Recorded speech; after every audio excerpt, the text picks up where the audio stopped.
Iran tana so ta tsarme duniya baki daya da makulli daya. Me yasa na faɗa haka? Kun san cewa wancan hanyar da ake kira Detroit Hormuz, waɗanda Turawa suna kai kawo domin a buɗe shi.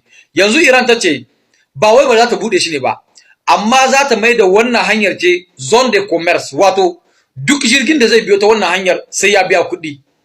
Zai biya kuɗi kimanin 200 million de dollars, wato dolar miliyon 200 kowane jirgi. Sannan kuma yanzu ana magana cewa Iran ta hana kimanin jirgi 176 wucewa. A lokacin da za ta sa wannan blokis ɗin, jama'a ku duba gani, jirgi 176 kowace cikinsu sai ta biya 200 miliyon de dolar.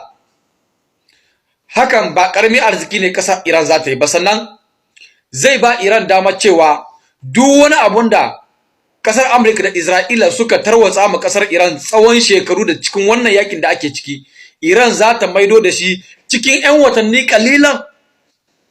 Sannan kuma Iran za ta shiga cikin kasashe mafi karfi a cikin doron duniyan nan. Saboda kudin da za ta samu, za ta sa waɗannan kudade a ɓangaren abin da ya shafi armement, abin da ya shafi ya ke cewa harkar soja, makamai haka da sauransu. Jama'a, ina so ku gane wani abu daya. Iran fa ta fi shekara 30 da wani abu tana cikin takunkumi. Dan na ce takunkumi, yan Niger ku kun san me ya takunkumi, saboda lokacin da aka hambare shugaban kasa Bazoum, kun ga menene ake cewa takunkumi. Ba sai na zo na yi muku dogon zance ba. To Iran ta fi shekara 30 da wani abu tana cikin takunkumi. Har biske ga iza yau tana cikin takunkumi. Amma saboda Iran kasa ce mai son zaman lafiya, bata taba tayya ta rufe wannan hanyar domin ta ce tunda kun sami takunkumi kuma kayan ku ba za su wuce ba. Sannan kuma munafikan kasashen Larabawa waɗanda suke kewaye da kasar Iran, su ma sun haɗa kai da kasar Amurka da Isra'ila, ana ci gaba da samun kasar Iran takunkumi. Sannan kuma su waɗannan kasashen Larabawan suna fice da man fetur ɗinsu cikin wannan hanyar, suna zuwa suna saida shi a cikin kasashen Turawa. Jama'a, da a ce Iran wata ƙasa ce mai son fitina, ai ita ma za ta iya tare waɗannan jiragen, ko ba za ta iya tare su ba, saboda wannan hanyar ta Detroit Hormuz ta ƙasar Iran ce. Sannan kuma Iran tana da plan droit da za ta hana duk wani jirgi ya wuce ta wannan wuri, kamar yadda ta yi shi a yanzu.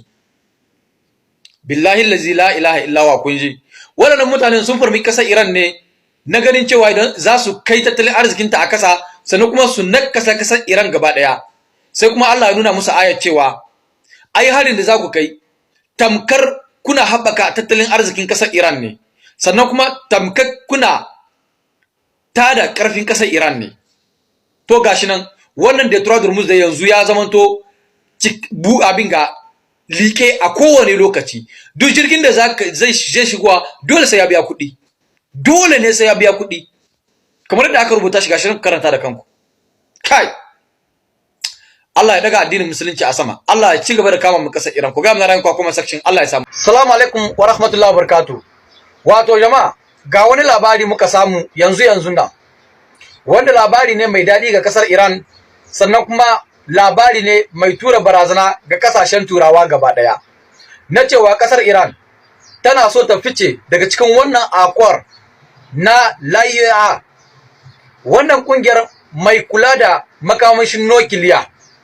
Iran tana so ta fice daga cikin wannan kungiyar saboda Iran ta gane cewa ana cutar da ita, da wannan kungiyar ake hada kai ana cutar da ita. Kamar yadda aka rubuta shi, Ministère iranien des Affaires étrangères, le retrait des traités sur la non-prolifération nucléaire est en discussion au Parlement. Wato idan Iran ta fice cikin wannan akwar din, babban ci gaba ne ga kasar Iran, saboda Iran za ta iya zuwa ta kera makamin nukiliyanta da kuma ta sarrafa waɗansu makamai masu linzami ba tare da an mata zagon ƙasa ba. Saboda kun san cewa idan har tana cikin wannan akwar a kowane lokaci, Iran ba za ta taɓa samun damar da za ta iya kirkira makamin nukiliya, musamman makamin nukiliya wanda zai iya tafiya daga wata ƙasa zuwa wata ƙasa. Amma tare da cire kanta cikin wannan akwar ɗin, tunda ita wannan ƙungiyar ta LAIA ba ta da lasisin da za ta je cikin gidajen nukiliya na kasar Iran domin ta yi bincike. Kenan haka zai ba kasar Iran dama ta kirkira makaman nukiliyanta an term civil ko kuma militaire. Wannan babbar dama ce ga kasar Iran. Irin shi ne kasar Korea ta yi amfani da shi har ta samu yau tana da makamai nukiliya na kanta. Idan har Iran ita ma ta yi amfani da haka, to tabbas za ta samu ta kirkira makamin nukiliyanta, sannan kuma babu wata ƙasa wanda za ta yi yunkurin cewa za ta kai ma ƙasar Iran hari. Wannan ƙarya ne. Allah ya taimaka ma ƙasar Iran, kuma Allah ya sa wannan labarin da gaske ne. Kuma na san da gaske ne saboda ni sittin da nake samun labarai, duk abin da kuka na zo na gaya muku to da gaske ne. Sai kun san mutum yake iya yin magana daga baya kuma ya sauya magana shi. Allah ya sa mu dace. Assalamu alaikum jama'a. Wato wannan yakin da ake na ta gwabzawa billahi lazi kowa sai ya ji a jikinsa. Kowa tun ana cikin wannan yakin kowa sai ya ji a jikinsa. Bayan wannan yakin kuma ba a ma magana. Wato Iran ta kai hari a wani wurin da ake kira Emirat Global Aluminium. Nan ne Iran ta kai hari, sannan kuma aka ce wannan entreprise ta ji rauni sosai kamar yadda aka rubuta. La plus grande usine d'aluminium des Émirats Arabes Unis, appelée Emirat Global Aluminium, a subi des dégâts importants, a déclaré l'entreprise. Wato wannan yaki an fice daga les cibles militaires, an dawo akan les cibles stratégiques et économiques. Jama'a, abin da ya faru da duniya a lokacin da corona ta wuce, ko kuma lokacin da corona ta zo, to wannan yaki wallahi sai ya yi corona hadari. Ai lokacin corona kowa ji a jikinsa ko? Kowa ya ji a jikinsa ko? To wallahi wannan yaki billahi sai ya yi corona hadari. Amma mu da ku ne muna nan. Allah ubangiji ya ba mu saukin rayuwa. Sannan kuma muna kira ga hukumomin mu. Cikin kasar mu ta Niger akwai matasa gashi nan ko da za a dauko sai da karfi ya ji a sa cikin harkar noma. Duk wani abun da ya zama to dan adam yana ci, a je a sa su nome.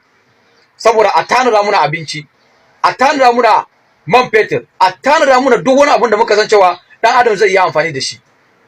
Wallahi a bar fitar abinci. Ba sai na gaya muku ba, hukumomin mu kun sani. Kun san abin da yake jiran duniya nan zuwa gaba. Kun sani. Allah ubangiji ya taimaka duniya gaba daya. Allah ya kawo mu kasar Iran. Allah ubangiji ya daga addinin musulunci sama. Ku ga mun ran kwa comment section. Allah ya samu dace.